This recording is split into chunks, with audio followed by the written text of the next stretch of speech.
ये जितने सूर्य आदि ग्रह हैं ये बड़े भयंकर होते हैं। ये जब अपने प्रतिकूल जगह पर होते हैं, जिसके ग्रह में, कुंडली में, नक्षत्र में, ये बड़ा भयंकर प्रभाव कर देते हैं। पर यदि नाम जप किया जाए तो ये उसके लिए प्रतिकूल जगह पर बैठे हुए भी सौम्य, सुखद और मंगलकारी बन जाते हैं। महाप्रभु हरिवंश चंद्र जी ने कहा है, जो पे कृष्ण चरण मन अर्पित तो करिए का नवग्रह रंक। ये बेचारे नवग्रह तुम्हारा क्या बिगाड़ लेंगे यदि कृष्ण चरण में मन तुम्हारा अर्पित है। राधा राधा राधा। समझो, ये जितने ग्रह हैं बड़े भयंकर हैं, प्रतिकूल जगह पर बैठे हों तो बड़े बड़े को नष्ट कर देते हैं। पर कह रहे हैं जो जप परायण है, नाम जप करता है, उसके लिए प्रतिकूल जगह पर बैठे हुए भी, बोले 7.5 शनिचर चल रहा है, वो वहां बैठा जरूर है पर वो सौम्य होगा आपके लिए, सुखद होगा आपके लिए, मंगलकारी होगा। क्या? नाम जप। अगर भगवान की शरण में हो, भगवत सन्मुख हो, नाम जप कर रहे हो, तो कोई भी प्रतिकूल स्थान पर बैठा हुआ, विपरीत स्थान पर बैठा हुआ ग्रह आपका अनिष्ट नहीं कर सकता, और उल्टा वो आपको सुखद, सौम्य और मंगलकारी होगा।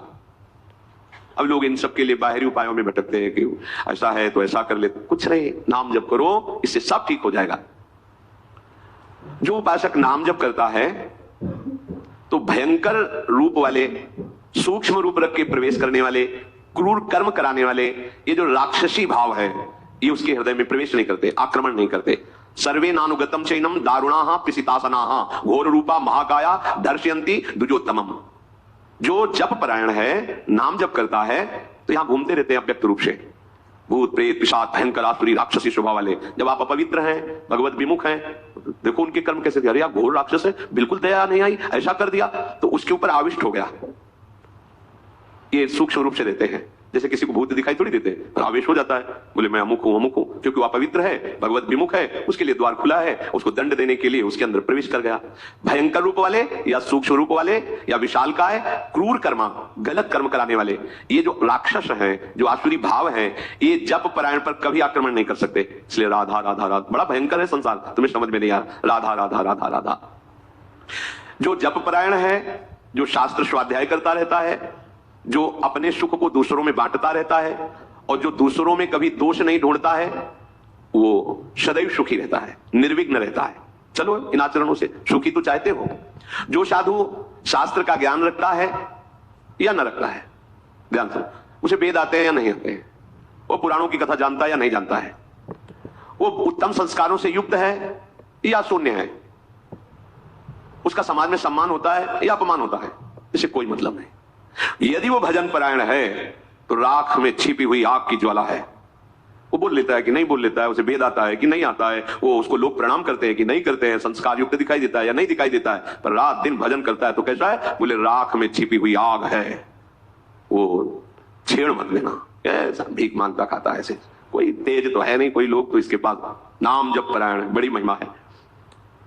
जैसे प्रज्वलित अग्नि श्मशान में भी कभी दूषित नहीं होती, यथा श्मशाने दीप्तौजाः पावको नैव दुष्यति, एवं विद्वान अविद्वान वा ब्राह्मणो दैवतम महत्। चाहे विद्वान हो चाहे ना हो, श्मशान में भी आग पवित्र ही होती है, आग कभी दूषित नहीं होती।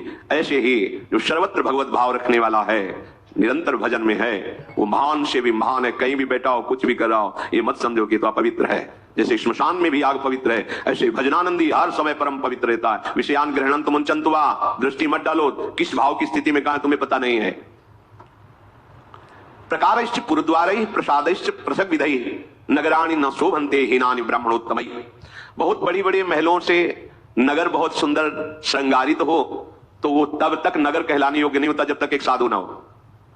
बहुत बड़ा नगर है, बड़े महल, बड़ी सुंदर चार दीवारियां, बड़े बड़े सुंदर द्वार, सब ठीक है, लेकिन उस क्षेत्र में एक भजन करने वाला साधु नहीं है, बोले वो शून्य, बेकार है।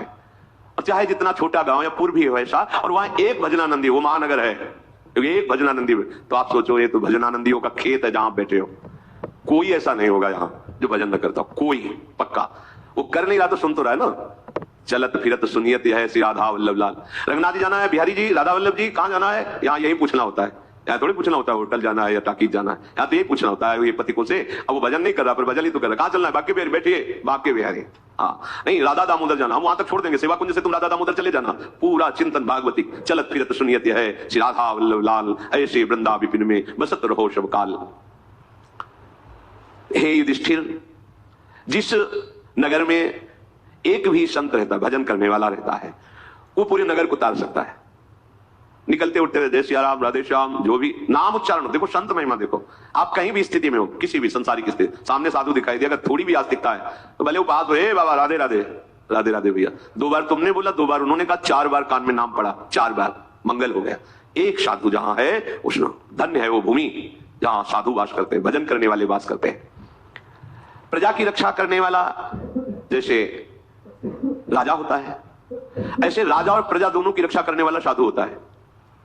इसीलिए पूर्व में जैसे देवराज इंद्र, तो ऊपर भगवान